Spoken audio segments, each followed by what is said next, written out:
Hello students. तो कैसे हैं आप लोग? उम्मीद है अच्छे होंगे, आपकी पढ़ाई अच्छी चल रही होगी और सब कुछ बढ़िया होगा। तो आज हमारा क्लास 7 का लेक्चर 8 है, NCERT mathematics chapter 1 integer exercise 1.4। पिछले लेक्चर में हम लोगों ने एक्सरसाइज 1.4 के बाकी क्वेश्चंस को सॉल्व किया था, यानी क्वेश्चन नंबर 1 से लेकर क्वेश्चन नंबर 4 तक। अब बाकी क्वेश्चंस आज सॉल्व करने वाले हैं, जो आगे जो क्वेश्चंस रह गए थे वो आज सॉल्व करूंगा। बट उसके पहले मैं आपको बता दूं कि अगर आप पहले की वीडियो नहीं देखे हैं तो आप दक्ष क्लासेस 369 यूट्यूब चैनल, जो आपका अपना यूट्यूब चैनल है, वहां जा करके आप प्लेलिस्ट पे जाना और क्लास 7 के सेपरेट प्लेलिस्ट है, आप वहां पे लेक्चर वाइज वीडियो को देख सकते हैं, अवेल है। और वीडियो को आप लाइक करना अगर नए हैं तो, और चैनल को सब्सक्राइब जरूर करना और बेल आइकन प्रेस कर देना ताकि नोटिफिकेशन आप तक पहुंचता रहे, और अपने दोस्तों तक जरूर शेयर करना। बढ़ते हैं आज के वीडियो की तरफ, आज के लेक्चर की तरफ, आज के सेशन की तरफ। देन क्वेश्चन नंबर 5 क्या कहता है कि the temperature at 12 Noon was 10 degree centigrade above zero. Above zero कहने का मतलब है कि 0 डिग्री के ऊपर। अगर 0 डिग्री के ऊपर होगा मतलब क्या कि पॉजिटिव में होगा, जाहिर सी बात है। अगर 0 से ऊपर है तो पॉजिटिव, 0 से नीचे है तो निगेटिव, ये तो आपको पता ही होगा। ऐसे हम नंबर लाइन पे रिप्रेजेंट भी तो करते हैं, 0 से आगे बढ़ते हैं देन ये पॉजिटिव वैल्यू होती है, और 0 से अगर लेफ्ट में बढ़ते हैं तो ये हमारा निगेटिव वैल्यू होती है। ये आप नंबर लाइन में पढ़े तो हो, मैंने ही पढ़ाया है आपको, ठीक है। तो अबव जीरो कहने का मतलब यही था कि 0 से ऊपर, 0 से ऊपर पॉजिटिव वैल्यू, 0 से नीचे निगेटिव वैल्यू, ठीक है। If it decreases at the rate of 2 degree per centigrade per hour, 2 degree centigrade per hour, हर घंटा 2 डिग्री सेंटीग्रेड क्या हो रहा है, ड्रॉप हो रहा, यानी कि घट रहा है, डिक्रीज हो रहा है यानी कि घट रहा है। अंटिल मिडनाइट, मिडनाइट तक यानी रात के 12 बजे तक, यानी दोपहर के 12 बजे हमारा टेम्परेचर जो था वो 10 डिग्री सेंटीग्रेड था। हर घंटे 2 डिग्री सेंटीग्रेड घटता है टिल मिडनाइट, मिडनाइट तक यानी रात 12 बजे तक। देन क्वेश्चन आपसे क्या कह रहा है कि at what time would the temperature be 8 degree centigrade below zero. तो किस समय टेम्परेचर जो है वो 0 से 8 डिग्री सेंटीग्रेड नीचे हो जाएगा। 0 से 8 डिग्री सेंटीग्रेड नीचे होने का मतलब क्या कि नेगेटिव -8 डिग्री सेंटीग्रेड, और +10 अबव जीरो 10 डिग्री सेंटीग्रेड मतलब +10 डिग्री सेंटीग्रेड। अब हर घंटा 2 डिग्री घट रहा है, तो किस टाइम पे आपका ये आ जाएगा, पहला क्वेश्चन है। सेकंड क्वेश्चन है कि what would be the temperature at midnight, और मिडनाइट में कितनी टेम्परेचर होगी। तो आप एक अंदाजा लगाना, ऐसे आप एक लाइन ड्रॉ कर लो रफली, या फिर अच्छे से ड्रॉ करना। यहां पे आप 0 से आगे कर दो, कहां तक जाओगे, 10 डिग्री सेंटीग्रेड। 1 2 3 4 5 6 7 8 9 10।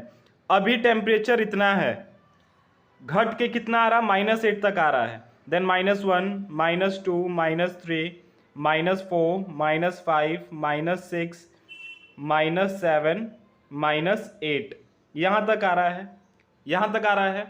तो कितना कितना कितना नीचे आया, हर घंटा 2, यानी अगर 12 बजे 10 डिग्री सेंटीग्रेड है, देन 1 बजे कितना, दोपहर का 1 बजे कितना, 2 डिग्री घटेगा यानी 8 पे आ जाएगा। फिर 2 डिग्री घटेगा 6 पे आ जाएगा, फिर 2 डिग्री घटेगा 4 पे, फिर 2 डिग्री 2 पे, फिर 0 पे, फिर -2 पे, फिर -4 पे, -6 पे, देन -8 पे। कितने घंटे के बाद आ गया, आप ऐसे समझो, 1 घंटे के बाद 2 3 4 5 6 7 8 9 घंटे के बाद आपका -8 डिग्री आ गया। 9 घंटे के बाद -8 पे आ गया। आप ऐसे देख लो, 10 डिग्री इधर था एंड 8 डिग्री 0 से इधर था, यही ना, दोनों को मिलाओगे तो 18। 1 घंटा में 2 डिग्री सेंटीग्रेड घट रहा है, 1 घंटा में 2 डिग्री, 2 से डिवाइड करोगे कितना आ जाएगा, 9, यानी 9 घंटा बाद, 12 बजे दोपहर से 9 घंटा बाद। तो 9 घंटा आप जोड़ लो, 12 बजने के बाद 9 घंटा बाद कितना होगा, अभी 12 बज रहा है, उसमें 9 जोड़ दोगे तो कितना, 21, और 21 का मतलब कितना बज रहा होता है, 9। 21 का मतलब क्या है, 9 बज रहा होता है। कब, शाम का, यानी PM, 9 PM। तो 9 बजे शाम में, 9 बजे रात में, 9 PM में हमारा 8 डिग्री सेंटीग्रेड बिलो जीरो हमारा टेम्परेचर होगा। आई बात समझ में? अब सेकंड क्वेश्चन क्या है कि what would be the temperature at midnight. Midnight में टेम्परेचर कितना होगा? तो दोपहर के 12 बजे से रात के 12 बजे तक कितने घंटे हो जाएंगे? 12 घंटा। 12 घंटा होगा। 1 घंटा में 2 डिग्री घट रहा है। 1 घंटा में 2 डिग्री घट रहा है, तो 12 घंटा में कितना घटेगा? 1 घंटा में 2 डिग्री, देन 12 घंटा में कितना घटेगा? 12 इंटू 2 24 डिग्री। 9 घंटा में 18 डिग्री घटा था ना, तो 12 घंटा में 24 डिग्री। तो अभी है 10, कितना उसमें और ऐड करोगे कि 24 आएगा? अभी तो 10 है ना, दोपहर के 12 बजे तो 10 है, तो 14 और ऐड करना होगा तो 24 हो जाएगा। 14 और ऐड करेंगे, 14 और ऐड करेंगे, यानी कि -14 डिग्री सेंटीग्रेड। माइनस कितना? 14 डिग्री सेंटीग्रेड। आप ऐसे देखो ना, अभी हमारा 10 है, अभी हमारा 10 है, अब 12 घंटा में 24 डिग्री सेंटीग्रेड ड्रॉप होगा, यानी डिक्रीज करेगा। तो 10 तो ये हो गया, तो 14 इधर होगा, तब तो 24 होगा, तब तो 24 होगा, तो 14 इधर होगा, यानी कि -14 डिग्री सेंटीग्रेड। रात में 12 बजे कितना हो जाएगा टेम्परेचर? -14 degree centigrade. उम्मीद है आप ये समझ पाए होंगे। लेकिन आपको मैंने यहां पे समझा दिया। आप इसे क्या करोगे? आप इसे क्या करोगे? वर्ड में लिखोगे। क्या करना है आपको? वर्ड में लिखना है। कैसे लिखोगे वो आप लिखना और कमेंट सेक्शन में हमें बताना कि आपने लिखा या नहीं। अगर प्रॉब्लम होगा तो आप बताना, मैं वर्ड में एक करके आपको बता दूंगा, ठीक है। बट यहाँ पे हमारा काम समझाना है आपको, हर एक कंसेप्ट तक पहुंचाना है, हर एक कंसेप्ट आप तक पहुंचाना है, हर एक कंसेप्ट को यहाँ पे जिक्र करना है, मैं वो करूंगा, ओके। बट वर्ड में लिखनी है तो आप बताना, मैं आपके लिए वर्ड में कर दूंगा, ओके। तो उम्मीद है आप ये समझ पाएंगे कि कैसे क्वेश्चन को सॉल्व किया गया। एक आंसर आ गया 9 PM और दूसरा आंसर आ गया -14 डिग्री सेंटीग्रेड, ठीक है। बढ़ते हैं क्वेश्चन नंबर 6 की तरफ। क्वेश्चन नंबर 6 क्या है कि in a class test +3 marks are given for every correct answer. Correct answer के लिए, सही आंसर के लिए 3 मार्क्स है, okay. And -2 marks are given for every incorrect answer. हर गलत आंसर के लिए -2 मार्क्स है, यानी 2 मार्क्स काट लिया जा रहा है, निगेटिव मार्किंग चल रही है यहाँ पे। And no marks for not attempting any question. अगर क्वेश्चन को आप अटेम्प्ट नहीं किए हैं तो कोई मार्क्स नहीं मिलेगा, ठीक है। पहला क्वेश्चन है कि राधिका स्कोर 20 मार्क्स। राधिका को 20 मार्क्स मिला है। If she has got 12 correct answer, Radhika को टोटल मार्क्स कितना मिला है? टोटल मार्क्स कितना मिला है? 20। करेक्ट आंसर कितना है? Correct answer 12, okay. How many question has she attempt incorrectly. तो कितना ये इनकरेक्ट की है? कितना इनकरेक्ट की है? करेक्ट की है 12, तो गलत कितना की है ये फाइंड आउट करना है। और टोटल मार्क्स है 20। अगर करेक्ट की है 12 तो एक करेक्ट पे 3 मार्क्स है, देन 12 करेक्ट पे कितना? 36 मार्क्स। 36 मार्क्स आना चाहिए था। कब? जब 36 मार्क्स आना चाहिए था कब? जब वो सारा सही होता, लेकिन आया है 20 मार्क्स आया है, यानी कितना कम? 36 में से 20 जाएगा तो 16, यानी कि 16 नंबर उसका निगेटिव कटा है। तो एक निगेटिव पे 2 मार्क्स कट जा रहा था, एक गलत होने पे 2 मार्क्स कट जा रहा था, तो 16 मार्क्स कटा है। तो कितना गलत होगा? 8 गलत होगा। अगर 2 से डिवाइड करोगे तो 8 आ जाएगा, यानी 8 क्वेश्चन जो है उन्होंने इनकरेक्ट अटेम्प्ट किया था। आई बात समझ में? एक बार और देखना। हर सही आंसर के लिए 3 मार्क्स है, हर गलत आंसर के लिए 2 मार्क्स डिडक्ट हो जाएंगे, यानी कट जाएगा। राधिका को टोटल 20 मार्क्स मिले हैं। करेक्ट आंसर उन्होंने 12 दिया है, 12 क्वेश्चन का, 12 सवालों का सही जवाब दिया है। तो गलत जवाबों का कितना जवाब दिया होगा? गलत सवालों का कितना जवाब दिया होगा ये पूछ रहा है क्वेश्चन। कि राधिका जो है 20 मार्क्स टोटल आया है, सही क्वेश्चन अटेम्प्ट की है 12 एंड गलत क्वेश्चन अटेम्प्ट की है कितना? How much?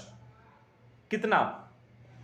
तो आपको ध्यान देना है कि अगर 12 सही है तो एक सही पे 3 मार्क्स, देन 12 सही पे टोटल मार्क्स कितना आना चाहिए था? 36।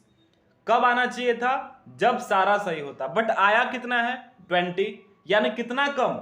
16 कम। 16 कम आया है, तो एक गलत होने पे 2 मार्क्स कट रहा था, तो 16 गलत हुआ है तो कितना मार्क्स? डिवाइड कर दो ना, 8 क्वेश्चन। 8 क्वेश्चन आपका गलत अटेम्प्ट हुआ है, और यही आपका आंसर है, क्योंकि क्वेश्चन ही यही था कि how many question has she attempt incorrectly. Okay, उम्मीद है आप समझ पाए होंगे, वर्ड्स में आप खुद लिख लेना। ओके, सेकेंड नंबर क्वेश्चन क्या है कि Mohini score -5 marks in this test. इस टेस्ट में मोहिनी को -5 मार्क्स मिले हैं, यानी निगेटिव में नंबर आ गया है, यानी सही होने से ज्यादा उसका क्वेश्चन गलत हुआ है, सही जवाब देने से ज्यादा गलत जवाब दी है वो मोहिनी। दो she has got 7 correct answer, उन्होंने 7 सही आंसर दिया था। How many question has she attempt incorrectly, तो कितना क्वेश्चन वो इनकरेक्ट की है, कितना क्वेश्चन उसका गलत हुआ है। सही कितना है? मोहिनी को टोटल मार्क्स कितना मिला है? Total marks -5। करेक्ट आंसर कितना है? 7। इनकरेक्ट आपसे पूछा है। अगर 7 सही है, एक सही होने पे 3 नंबर था, एक सही होने पे 3 नंबर था, देन 7 सही होने पे कितना नंबर होना चाहिए? 7 × 3 21। आना चाहिए था 21, बट आया कितना है? -5। देन 21 में से यहाँ क्या किए थे? 36 में से 20 को माइनस किए थे, सेम वे में इसको भी माइनस करेंगे। 21 माइनस -5, देन 21 + 6 27। इतना मार्क्स कट गया है, इतना मार्क्स कट गया है, यही ना, इतना मार्क्स कट गया है। तो एक गलत होने पे 2 मार्क्स कट रहा था, तो कितना गलत होने पे? एक गलत होने पे 2 मार्क्स कट रहे थे, -2। -2 मार्क्स किसके लिए? एक गलत होने पे। देन 1 मार्क्स 1/2, देन 27 मार्क्स कितना? 1/2 × 27। आप डिवाइड कर दो, 27 × 1 27 है, 2, यानी कि 13.5। 13.5 यानी आप इसे 13 क्वेश्चन मान के चलना। 13 क्वेश्चन उन्होंने गलत किया है, 13 क्वेश्चन या फिर 14 क्वेश्चन होगा, क्योंकि आधा क्वेश्चन तो गलत होगा नहीं, आधा क्वेश्चन गलत होगा नहीं, होगा तो या तो पूरा, तो 13 क्वेश्चन या फिर 14 क्वेश्चन, ये दोनों में से आपका एक आंसर होगा। क्यों? या अरे भाई 25 है ना, 25 है तो ये 26 हो गया ना, 26 हो गया। अब जब 26 हो गया तो 26 तो कट जाएगा ना, 26 13 आपका 13 हो गया, यानी 13 क्वेश्चन इन्होंने गलत किया है, 7 सही किया है और 13 गलत किया है। समझ पा रहे? इस वजह से उनका नेगेटिव मार्क्स आया है। किनका? मोहिनी का। मोहिनी का 7 मार्क्स, 7 क्वेश्चन उन्होंने करेक्ट अटेम्प्ट किया था, इस वजह से 21 मार्क्स हो गया, एंड 13 क्वेश्चन उन्होंने इनकरेक्ट अटेम्प्ट किया था, इस वजह से जो सही था वो भी गलत हो गया और मार्क्स जो है वो निगेटिव में आ गया। आई बात समझ में? वर्ड्स में आप खुद करना। बढ़ते हैं अगले क्वेश्चन की तरफ। तो आगे क्वेश्चन हमारा क्या है? क्वेश्चन नंबर 7 कि an elevator descends into a mine shaft. एक एलिवेटर, एलिवेटर का मतलब आप डोली समझ लो। अगर आप माइंस वगैरह देखे होंगे तो शाफ्ट माइनिंग होता है, जो जमीन के नीचे जाकर के माइनिंग होती है। जमीन के नीचे जाओगे तो माइनिंग होगी, जैसे आपको अगर कोयला निकालना हो या फिर मैग्नीशियम निकालना हो, जो भी हमारा खनिज संपदा अगर जमीन के नीचे जाकर के एक्सट्रैक्ट किया जा रहा है, निकाला जा रहा है, तो उसे हम शाफ्ट माइनिंग कहेंगे। और जमीन के ऊपर अगर मिट्टी हटा करके अगर निकाला जा रहा है तो उसे कहेंगे ओपन कास्ट। देन 2 तरह का माइनिंग हमारे देश में होती है, एक शाफ्ट माइनिंग और दूसरा open cast mining. Then shaft mining की बात हो रही है, शाफ्ट माइनिंग की बात हो रही है। यहाँ पे क्या होगा? डोली होगा जिसमें आदमी बैठेंगे, आदमी आ जाएंगे और इनको जमीन के नीचे भेज दिया जाएगा, ये अंदर में जाकर के जो हमारे खनिज संपदा है उन्हें एक्सट्रैक्ट करेंगे। ठीक है, तो एलिवेटर का मतलब क्या होता है? एलिवेटर का मतलब आप समझना डोली। एलिवेटर का मतलब क्या? डोली, जो अंदर जाती है इंसान को लेकर के। ठीक है, ये क्या बोल रहा है क्वेश्चन अब कि an elevator descends into a mine shaft at the rate of 6 metre per minute. 1 minute में 6 मीटर नीचे जा रहा है डोली। 1 मिनट हो रहा तो 6 मीटर नीचे की तरफ आ रहा है। If the descent starts from 10 metre above the ground level. Ground level ये है, इसके 10 मीटर ऊपर डोलियां हैं। यहाँ पे इंसान जा रहा है, बैठ रहा है, फिर यहाँ से ये नीचे की तरफ आएगा, यहाँ से ये आपका ग्राउंड लेवल है, ये GL लिख दिए ग्राउंड लेवल, ठीक है। अब अभी क्वेश्चन समझो, ठीक है। If the descent start from 10 metre above the ground level, how long will it take to reach -350 metre. -350 metre जाना है नीचे, तब जा करके आप एक्सट्रैक्ट करना शुरू करोगे। कितना? -350 मीटर। अब ये ग्राउंड से ऊपर था, देन प्लस, ग्राउंड यानी कि 0 लेवल, ये ऊपर था तो प्लस हो गया, ये नीचे था तो माइनस हो गया। तो कितना समय लेगा? 1 मिनट में 6 मीटर। देन टोटल डिस्टेंस डोली कितना कवर करेगा? यहां से यहां तक 350 ये और 10 ये, टोटल 360 मीटर कवर किया। कितना कवर किया? 360 मीटर।